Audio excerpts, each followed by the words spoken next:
12ই জানুয়ারি ছিল ভাইয়ের জন্মদিন। তো ছোটো কাকা ফোন করে বলল যে সন্ধ্যাবেলায় তাড়াতাড়ি করে চলে আসবি, রাত্রে সবাই একসাথে ডিনার করব।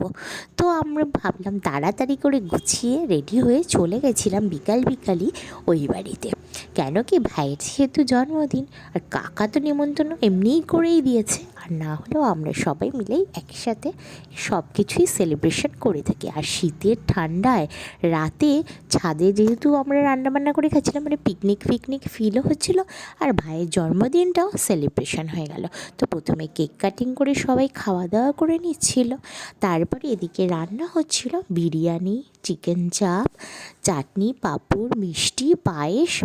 তো সব সময়ের মতোই ছোটো ভাই বিরিয়ানি রান্না করছিল।